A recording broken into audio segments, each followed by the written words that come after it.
नमस्कार। आज की क्लास में हम साइंस का टॉपिक अंतःस्रावी तंत्र पढ़ेंगे। अंतःस्रावी तंत्र जिसे इंग्लिश में कहा जाता है एंडोक्राइन सिस्टम। इस टॉपिक के अंदर हम मनुष्य शरीर में पाई जाने वाली अंतःस्रावी ग्रंथियां और उन ग्रंथियों से निकलने वाले हार्मोन के बारे में पढ़ेंगे। हार्मोन की कमी या अधिकता से जो रोग होते हैं उन रोगों के बारे में भी इस टॉपिक में पढ़ा जाएगा। तो इसमें देखिए, सबसे पहले आपको चित्र के माध्यम से बताया जा रहा है कि कौन कौन सी अंतःस्रावी ग्रंथियां हैं हमारे शरीर में। तो हमारे शरीर में अंतःस्रावी ग्रंथियां मस्तिष्क में सबसे पहले आपको दिखेगी हाइपोथैलेमस। हाइपोथैलेमस। दूसरी ग्रंथि आपको दिखेगी पिट्यूटरी ग्रंथि, जिसको हम हिंदी में पीयूष ग्रंथि भी कहते हैं। तीसरी ग्रंथि है पीनियल ग्रंथि, जो इसकी स्थिति मस्तिष्क में है लेकिन दोनों आंखों के बीच में है।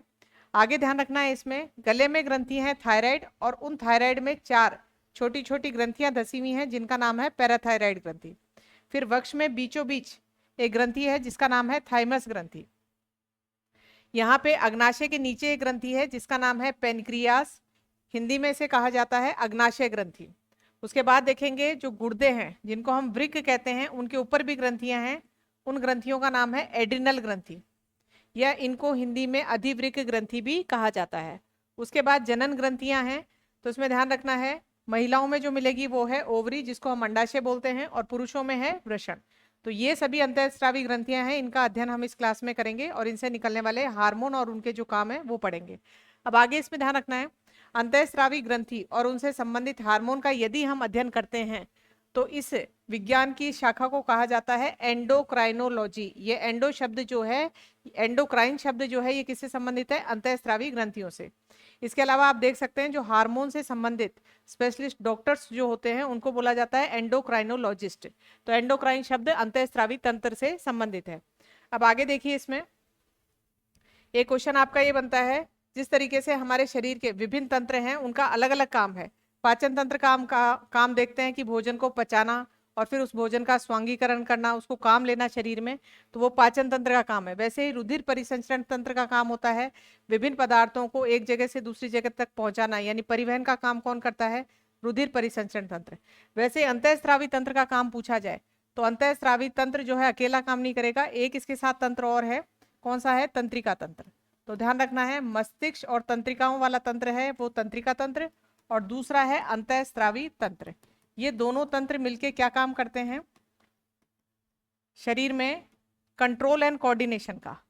शरीर के विभिन्न अंग जो हैं वो अलग अलग काम कर रहे हैं, और उन सभी अंगों में आपस में समन्वय स्थापित हो, जिसको हम कह सकते हैं कोऑर्डिनेशन, और नियंत्रण स्थापित हो। तो नियंत्रण तो कौन करता है? तंत्रिका तंत्र, जिसके अंदर मेन अंग जो है कौन सा आता है? मस्तिष्क। और सभी अंगों के बीच में कोऑर्डिनेशन यानी समन्वय बनाना, वो साथ में कौन काम कर रहा है? अंतःस्रावी तंत्र। तो कंट्रोल एंड कोऑर्डिनेशन, या हिंदी में लिखा आता है कि हमारे शरीर में नियंत्रण व समन्वय, नियंत्रण व समन्वय का काम कौन से तंत्र करते हैं? तो दोनों तंत्रों के लिए टिक लगाना। एक में लिखा आएगा तंत्रिका तंत्र, दूसरा ऑप्शन लिखा सकता है अंतःस्रावी तंत्र, तीसरे ऑप्शन में लिखा सकता है पहला और दूसरा दोनों। यानी दोनों तंत्र जो है कंट्रोल एंड कोऑर्डिनेशन का काम करते हैं। इसमें सिंपल सा उदाहरण देख लीजिए। जैसे मान लीजिए आपका मस्तिष्क सोच रहा है कि आपको इस दिशा में जाना है, उसी दिशा में आपके हाथ और पैर जो है काम करेंगे, यानी सभी अंगों ने आपस में क्या किया है? समन्वय किया है। तो ये समन्वय जो है ये तंत्रिका तंत्र और अंतःस्रावी तंत्र, इन दोनों के मिले जुले रोल से होता है। इसलिए एक क्वेश्चन तो आपका यहाँ बनता है। दूसरा, इसमें ध्यान रखिए, ये अंतःस्रावी तंत्र जो है ये बहिस्रावी तंत्र से किस प्रकार भिन्न है? तो आपको ध्यान रखना है, हमारे शरीर में विभिन्न प्रकार की ग्रंथियां होती हैं। ग्रंथियां कुछ नहीं है, कोशिकाओं का समूह है या गांठें हैं, जिनसे अलग अलग प्रकार के स्रवण निकलते हैं। 2 प्रकार की ग्रंथियां होती हैं, एक तो होती है बहिस्रावी और एक होती है अंतःस्रावी। इनके इंग्लिश के नाम भी देख लीजिए, क्योंकि इंग्लिश वाले नाम से ही एंडोक्राइनोलॉजी बना था। अंतःस्रावी ग्रंथि जो हैं इनको बोलते हैं एंडोक्राइन ग्लैंड्स, क्योंकि ग्रंथियों को कहा जाता है इंग्लिश में ग्लैंड्स। तो ग्लैंड्स वो शरीर का अंग है जो कुछ ना कुछ स्त्रवण करता है, यह कोशिकाओं का समूह है। ये वाली कहलाती हैं एक्सोक्राइन ग्लैंड्स। इनमें मुख्य अंतर यह है कि बहिस्रावी ग्रंथियां जो हैं नालिका युक्त होती हैं, इनकी खुद की नालिकाएं होती हैं, और इनसे जो पदार्थ निकलता है वो इन नालिकाओं में डालती हैं, और इनसे निकलने वाला पदार्थ जो है वो रस कहलाता है, और इसमें क्या पाए जाते हैं? एंजाइम पाए जाते हैं। इसके विपरीत यहाँ देखेंगे तो अंतःस्रावी ग्रंथियां जो हैं ये नालिका विहीन होती हैं। नालिका विहीन नालिकाओं को इंग्लिश में बोलते हैं डक्ट, और ये डक्ट लेस होती हैं, यानी इनके अंदर नालिका नहीं है, और इनसे जो पदार्थ निकलते हैं वो पदार्थ बोल दो, या फिर कहते हैं इनका जो स्त्रवण होता है वो स्त्रवण कहलाता है हार्मोन। अब इसमें आपको ध्यान रखना है, खुद की नालिकाएं नहीं है तो ये अपना पदार्थ निकाल के सीधा किस में डालती है, रक्त में, रक्त के अंदर डालती हैं, इसलिए इसका नाम क्या है, अंतःस्रावी। ये रक्त के बाहर डालती हैं, इनकी खुद की नालिकाएं होती हैं उन पाइप में डालती हैं, इसलिए इन्हें कहा जाता है बहिस्रावी। तो ये तो बहिस्रावी हो गई, ये अंतःस्रावी। अंतःस्रावी से निकलने वाले जो हार्मोन है और इधर क्या है, एंजाइम है, इन दोनों में भी जो बेसिक अंतर है वो आपको ध्यान रखना है। एंजाइम्स हम पढ़ते हैं किसमें, पाचन तंत्र में। तो पाचन तंत्र में आपने देखा होगा भोजन को पचाने के लिए किसकी जरूरत होती है, एंजाइम की। जैसे कि उदाहरण देखिए, कार्बोहाइड्रेट यदि हमने खाया है अनाज और मीठी चीजों में, तो कार्बोहाइड्रेट पचने के बाद सरल अणु में बदलता है, और वो अणु कौन सा है, ग्लूकोज। जटिल पोषक पदार्थ का सरल में बदलना ही क्या कहलाता है, पाचन। और इसको पचाने के लिए किसकी जरूरत होती है, एंजाइम की। बिना एंजाइम के भोजन का पाचन नहीं होता। तो एक क्वेश्चन यही बनता है कि भोजन का पाचन करने के लिए किस तत्व की आवश्यकता होती है, तो किसकी होती है, एंजाइम की। अब यहाँ आप देखेंगे इस एंजाइम ने काम क्या किया है, इसने इस तरीके से काम किया है, जैसे ये अभिक्रिया है A+B, और क्या बना पदार्थ, AB, और एक जो है यहाँ पे हमने तत्व बैठा रखा है कौन सा, Z। Z ने ना तो अभिकारक वाली साइड भाग लिया है ना उत्पाद वाली साइड, सिर्फ Z की उपस्थिति जरूरी है इस रासायनिक अभिक्रिया में, इसलिए इस Z को हम क्या बोलते हैं, उत्प्रेरक बोलते हैं।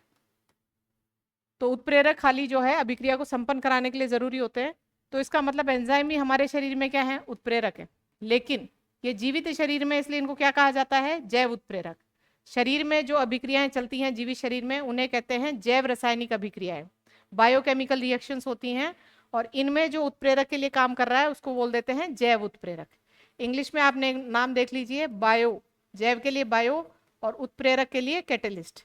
यानी यहाँ जो बहिस्रावी ग्रंथियों से रस निकल रहा था, जिसमें एंजाइम निकल रहे थे, उनका मेन काम क्या होता है, बायो कैटेलिस्ट के रूप में काम करते हैं। लेकिन यहाँ जो हार्मोन निकल रहा है, ये अभी इस पार्ट में हम पूरा पढ़ेंगे, हार्मोन का काम होता है, संदेश वाहक अणु होते हैं, एक अंग से दूसरी जगह तक संदेश पहुंचाना होता है, या इनको रासायनिक दूत भी कहा जाता है। संदेश वाहक अणु हैं, ये आपके अधिकतर स्टीरॉयड के या लिपिड्स के बने होते हैं, और ये ग्रंथियां बनाती है हमारे शरीर में, कौन सी वाली, अंतःस्रावी ग्रंथियां, ये कौन सी, बहिस्रावी।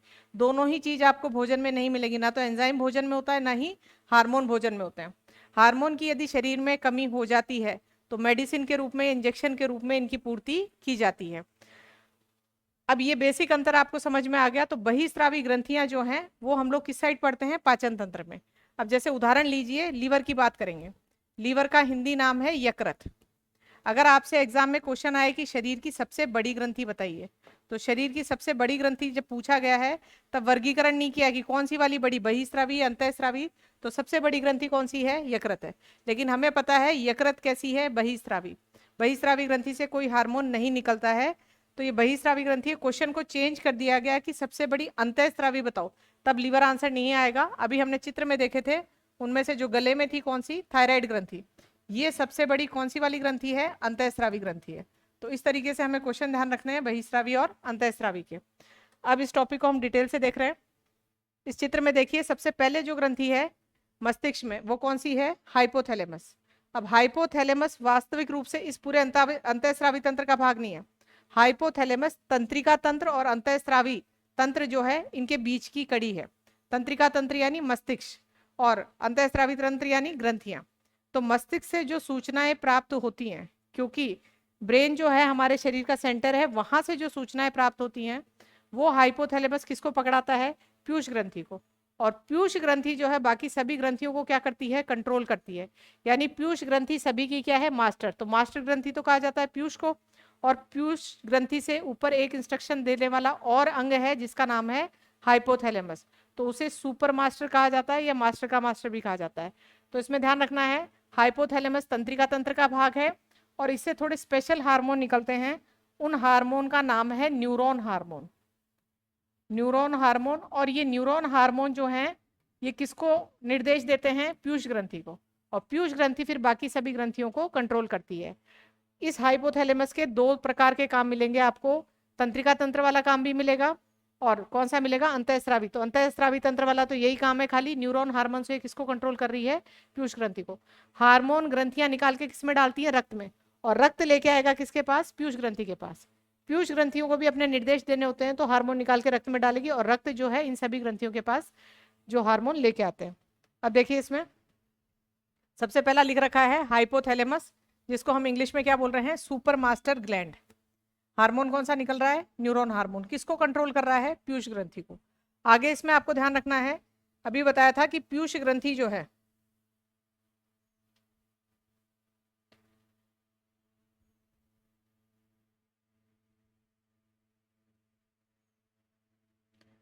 ये बताया था कि पीयूष ग्रंथि मास्टर ग्रंथि है, लेकिन उसको भी कौन कंट्रोल कर रहा है, हाइपोथैलेमस। हाइपोथैलेमस का ये वाला काम तो अंतःस्रावी वाला काम है, लेकिन तंत्रिका तंत्र वाला जो काम है वो क्या क्या काम है, हमारे शरीर में शरीर का जो तापमान है, भूख प्यास और भावनाओं को नियंत्रित करना, ये सारे जो हैं ये नियंत्रण करने का काम किसके पास है, हाइपोथैलेमस के पास। तो ये वाली चीजें तो कौन सा हो गया, तंत्रिका तंत्र वाला काम, और ये अंतःस्रावी तंत्र का काम है न्यूरॉन हार्मोन वाला।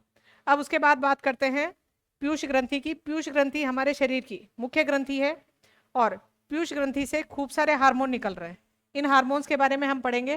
पीयूष ग्रंथि की सबसे पहली चीज स्थिति पूछी जाए तो स्थिति कहाँ है, मस्तिष्क में। दूसरा ध्यान रखना है, इसका भार जो है, ये भार आपको मिलेगा 0.6 ग्राम, 0.6 ग्राम, और ये इसकी आकृति मिलती है मटर के दाने के समान।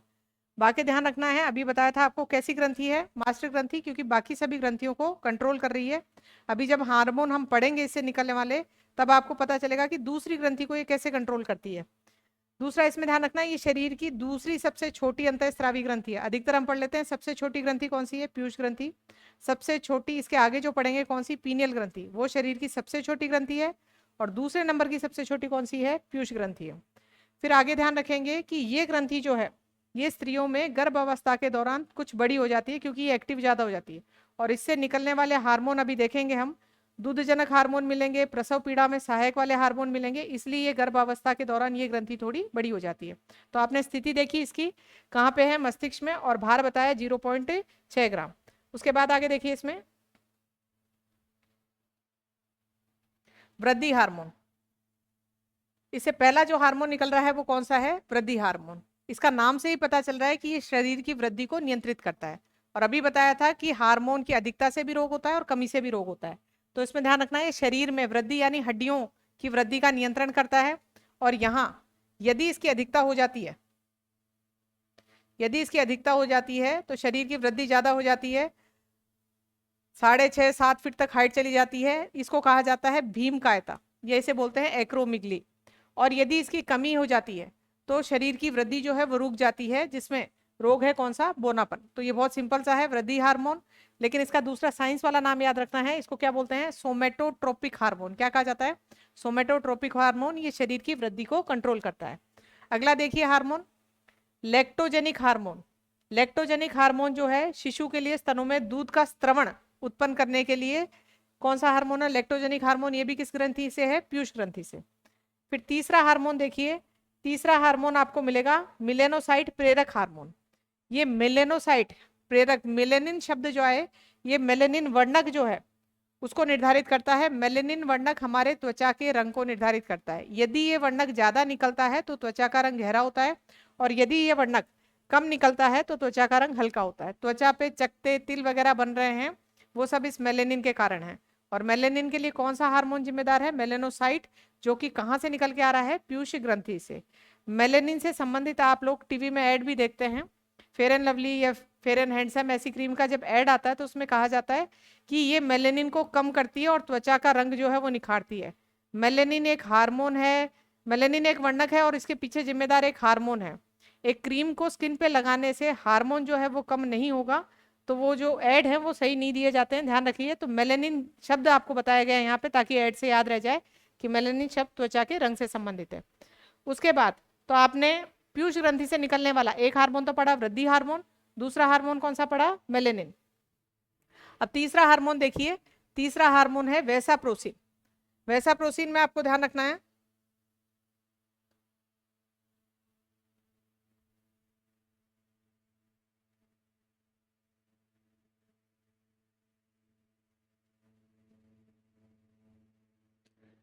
वैसाप्रोसिन इसका दूसरा नाम है एंटी डायूरेटिक हार्मोन। अब इसका काम क्या है? अब बिल्कुल शुरू में आपको बताया कि हार्मोन का काम क्या होता है, संदेश पहुंचाना।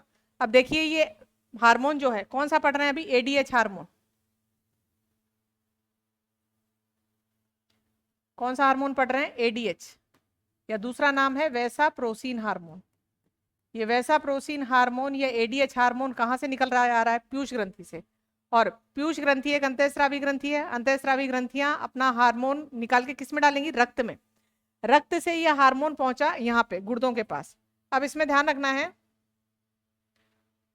गुर्दों में क्या काम होता है? उत्सर्जन तंत्र में हम गुर्दे पढ़ते हैं, गुर्दा भी कहा जाता है, इन्हें वृक्क भी कहते हैं, या फिर इंग्लिश में नाम होता है किडनी। गुर्दे का काम होता है रक्त का शुद्धिकरण करना। रक्त का शुद्धिकरण यानी रक्त की सफाई करना। और रक्त को छान के ये क्या बना देता है? यूरिन। यानी छानने का काम जो है, फिल्ट्रेशन का काम कहाँ पे हो रहा है? गुर्दों के अंदर होता है। और छानने में रक्त से जो जल होता है वो जल भी किस में निकाल दिया जाता है? यूरिन में निकाल दिया जाता है। अब आपको इस हार्मोन का काम बता रहे हैं किस तरीके से काम हुआ है, ध्यान रखिए। सबसे पहले ध्यान रखेंगे कि धमनी जो है हमारी, रुधिर वाहिनियां दो प्रकार की, धमनी और शिराएं। धमनी की दीवारों पर जो दाब लगता है किसके द्वारा? रक्त के द्वारा। रक्त द्वारा धमनी की दीवारों पर लगाया गया दाब क्या कहलाता है? रुधिर दाब। यहाँ से क्वेश्चन बनता है, ब्लड का प्रेशर बीपी या रुधिर दाब की परिभाषा बताइए। तो रुधिर द्वारा लगाया गया दाब, लेकिन किसकी दीवारों पे? धमनी की दीवारों पे, क्योंकि धमनी से ही रुधिर दाब नापा जाता है, शिरा से नहीं नापते। हाथ में यहाँ एक धमनी होती है जिसका नाम है ब्रेकियल धमनी, तो उसी में वो मीटर लगाया जाता है जिसका नाम होता है स्पिग्नोमेनोमीटर, उसी से बीपी नापा जाता है। अब ये ब्लड का प्रेशर जो है उसकी दीवारों पे लग रहा है। मान लीजिए ये प्रेशर कम हो गया, किसको पता चलेगा? मस्तिष्क को। मस्तिष्क से संकेत आएगा हाइपोथैलेमस के पास, हाइपोथैलेमस से न्यूरॉन हार्मोन के थ्रू संकेत कहाँ पहुंचा? पीयूष ग्रंथि के पास, कि ब्लड का प्रेशर क्या हो चुका है? कम हो चुका है। तो पीयूष ग्रंथि जो है एक हार्मोन निकालेगी, उस हार्मोन का नाम है वैसाप्रोसिन, या दूसरा नाम है एडीएच। हार्मोन निकाल के किस में डाल देगी? रक्त में। और रक्त वहां से उस हार्मोन को कहाँ लेके आएगा? गुर्दों के पास। और आपको क्या बताया, हार्मोन का काम क्या होता है? संदेश देना।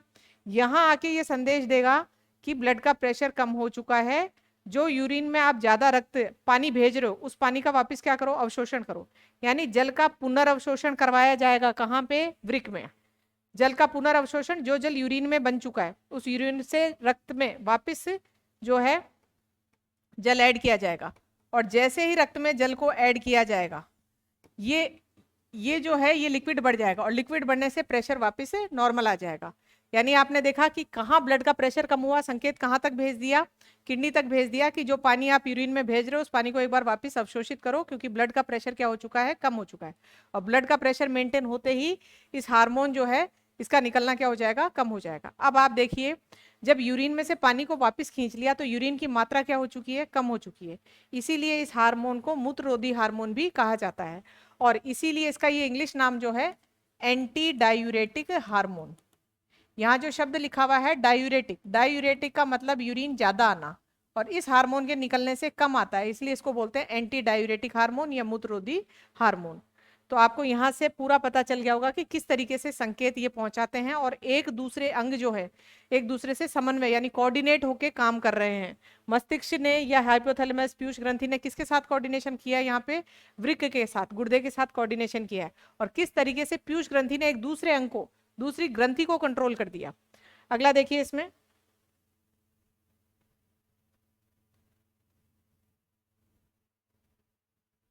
अब वैसाप्रोसिन हार्मोन वृक्क में जाकर जल का क्या करता है? पुनर्अवशोषण है उसको प्रेरित करता है, ब्लड प्रेशर को बढ़ाता है, और शरीर में जल का संतुलन जो है उसमें सहायक है। अब एग्जाम में क्वेश्चन आ जाए कि एंटी डायूरेटिक हार्मोन या वैसाप्रोसिन का काम बताइए।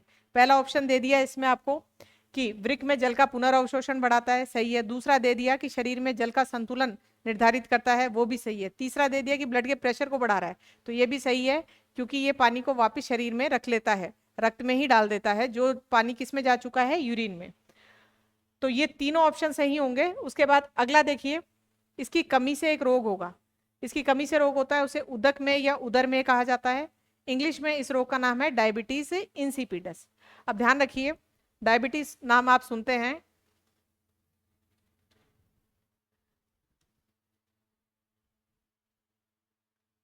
डायबिटीज जो है दो प्रकार की होती है। एक डायबिटीज तो होती है डायबिटीज इंसिपिडस, और दूसरी डायबिटीज होती है डायबिटीज मेलाइटस। ये जो डायबिटीज आपने देखी है कौन सी है? Diabetes insipidus. अब इसमें ध्यान रखेंगे, डायबिटीज इंसिपिडस इसी का नाम है उदक में या उदर में है, और इसका नाम है मधुमेह। जो हम ज्यादातर बात करते हैं वो इसकी बात करते हैं, मधुमेह की, जिसको हम आम बोलचाल की भाषा में बोलते हैं कि शुगर हो गई। शुगर यानी डायबिटीज मेलाइटस हुई है, या फिर हिंदी में बोलेंगे मधुमेह हुआ है। यहाँ पे ये वाली डायबिटीज कहलाती है उदक में, या साइंस में इसका नाम है डायबिटीज इंसिपिडस।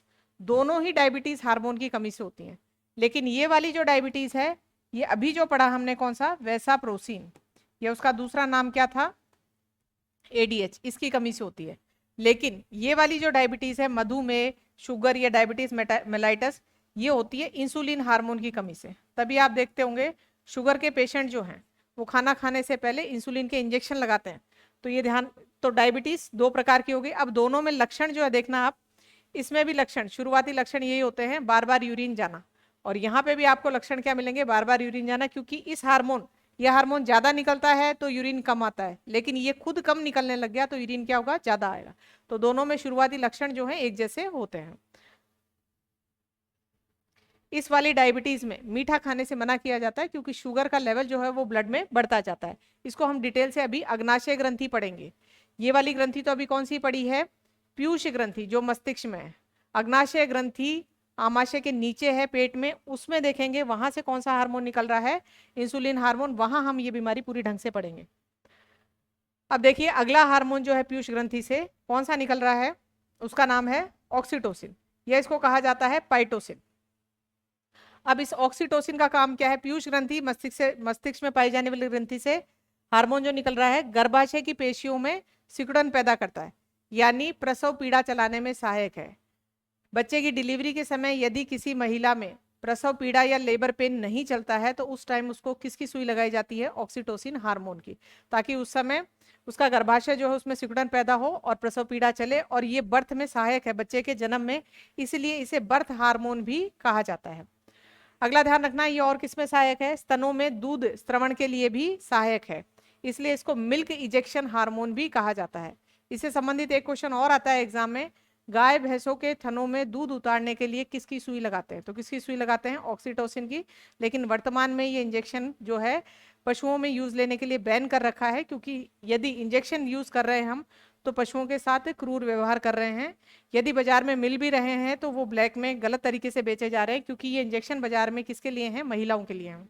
तो ऑक्सीटोसिन हार्मोन आपने देखा, आपका मिल्क इंजेक्शन हार्मोन है, और क्या है, बर्थ हार्मोन है। तो ये हमने पीयूष ग्रंथि पढ़ी, और पीयूष ग्रंथि से जो इंपॉर्टेंट हार्मोन्स हैं वो पढ़ लिए हैं। कौन कौन से हैं ध्यान रखिए, दूधजनक हार्मोन ध्यान रखना, ये वृद्धि हार्मोन ध्यान रखेंगे, फिर मिलेनोसाइट ध्यान रखेंगे जो त्वचा के रंग को निर्धारित करता है, वैसाप्रोसिन हमने पढ़ लिया जो गुर्दों को निर्देश दे रहा है जल के पुनर्अवशोषण के लिए, और कौन सा है, ऑक्सीटोसिन प्रसव पीड़ा में सहायक, और कौन सा बताया आपको, दूध स्रवण में सहायक। अब ये बाकी जो हार्मोन है ये इतने इंपॉर्टेंट नहीं है, फिर भी ध्यान होने चाहिए। एक दे रखा है थायरोट्रोपिक हार्मोन, एक है एडिनोकॉर्टिकोट्रोपिक। ये ट्रोपिक शब्द कहीं आ जाए इसका ध्यान रखना है। ट्रोपिक का मतलब होता है उत्तेजित करना, यानी ये दूसरी ग्रंथियों को निर्देश देंगे। ये जो हार्मोन है ये डायरेक्ट खुद काम नहीं करेगा, ट्रोपिक हार्मोन दूसरी ग्रंथि को क्या करेगा, निर्देश देगा। जैसे लिखा है थायरोट्रोपिक हार्मोन, तो थायरोट्रोपिक हार्मोन थायराइड ग्रंथि जो है गले में उसको क्या करेगा, निर्देश देगा। क्योंकि हमने पढ़ा था पीयूष ग्रंथि कैसी ग्रंथि है, मास्टर ग्रंथि है, दूसरी ग्रंथियों को कंट्रोल कर रही है, तो दूसरी ग्रंथियों को कंट्रोल करने के लिए भी हार्मोन निकालती है संदेश पहुंचाने के लिए। तो थायरोट्रोपिक हार्मोन तो थायराइड ग्रंथि को उद्दीपित करेगा, और एडिनोकार्टिकोट्रोपिक ये एड्रिनल ग्रंथि को, यानी अधिवृक्क, जो वृक्क के ऊपर पाई जाती हैं दो ग्रंथियां, अधिवृक्क ग्रंथि, उसको प्रभावित करेगा। कुछ हार्मोन निकलते हैं वो हैं gonadotropic hormone. Gonadotropic hormone, gonads किसको कहा जाता है, जनन ग्रंथियों को। तो महिला और पुरुष में जो जनन ग्रंथियां हैं उनको उद्दीपित करने के लिए पीयूष ग्रंथि से हार्मोन निकल रहा है जिनका नाम है गोनेडोट्रोपिक हार्मोन, और उनसे उद्दीपित होके ही पुरुषों में टेस्टोस्टेरोन, महिलाओं में एस्ट्रोजन, ये सारे हार्मोन्स निकलते हैं। अगली ग्रंथि जो है, तो आपने मस्तिष्क में कौन कौन सी पढ़ ली, सबसे पहली ग्रंथि आपने पढ़ी हाइपोथैलेमस, दूसरी पढ़ी पीयूष ग्रंथि। तीसरी ग्रंथि जो है हम मस्तिष्क में पढ़ेंगे वो कौन सी है? पीनियल ग्रंथि। स्थिति मस्तिष्क में ही है और ये अग्र मस्तिष्क में दोनों आंखों के बीच में होती है, इसलिए इसे मनुष्य की तीसरी आंख कहा जाता है। शरीर की सबसे छोटी ग्रंथि यही है। कौन सी ग्रंथि है? पीनियल ग्रंथि। उसके बाद सेकंड नंबर पे कौन सी ग्रंथि आती है? पीयूष ग्रंथि आती है। तो ये तीनों ग्रंथियां मस्तिष्क की आज की क्लास में हम पढ़ेंगे। अब देखिए इसमें पीनियल ग्रंथि,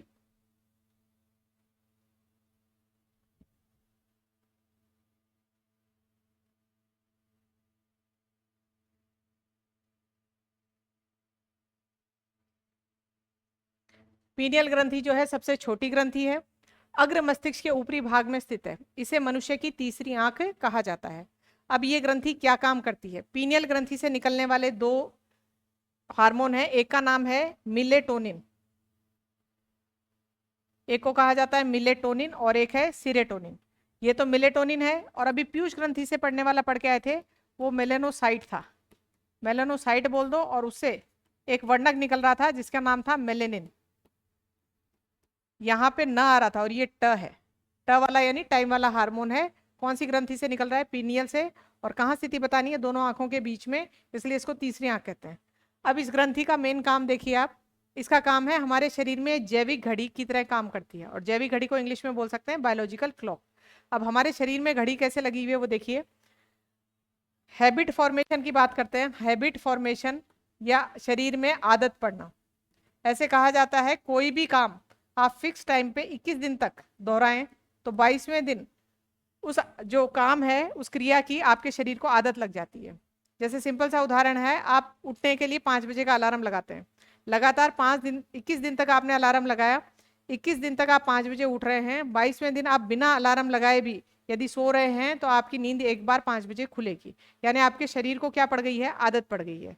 तो ये दैनिक जो क्रिया है, फिक्स टाइम पे शरीर आपको कुछ ना कुछ रिएक्शन देके याद दिला रहा है, ये दैनिक क्रियाएं क्या कहलाती हैं? सर्केडियन ले कहलाती हैं। जैसे सोने जागने का टाइम फिक्स होता है, उसके बाद में ध्यान रखना है, जैसे मान लीजिए सिंपल सा उदाहरण ले लीजिए, किसी व्यक्ति का चाय पीने का टाइम फिक्स है 5 बजे का, यदि 5 बजे उसे चाय नहीं दी जाए तो शरीर उसको अपने आप याद दिलाता है, उबासी आने लगती है, आलस आ रहा है, आंखों से पानी आ रहा है, तो ये सारी चीजें, थकान महसूस हो रही है, इसका मतलब वो जो जैविक घड़ी है शरीर में लगी हुई कौन सी? पीनियल ग्रंथि, वो बज रही है और कह रही है किसका टाइम हो चुका है? चाय का टाइम हो चुका है। तो ये कहलाता है सर्केडियन ले। इसी के अलावा महिलाओं में मासिक चक्र का निर्धारण, यानी फिक्स 28 दिन के अंदर ये चक्र जो आ रहा है, ये सारे किसके आपके घटक हैं? सर्केडियन ले के। और ये इसके लिए उत्तरदायी कौन सी ग्रंथि है? पीनियल ग्रंथि। इसलिए पीनियल ग्रंथि को हम क्या बोलते हैं? जैविक घड़ी या बायोलॉजिकल क्लॉक। उसके बाद आगे देखिए, हार्मोन इससे निकलने वाला एक है मिलेटोनिन। मिलेटोनिन में ये ट याद रखना है आपको, मिलेटोनिन तो निकल रहा है पीनियल से, और वो पीयूष से पड़ के है, वो मेलेनिन था जो त्वचा के रंग को निर्धारित करता है। ये हार्मोन जो है प्रकाश द्वारा प्रभावित होता है।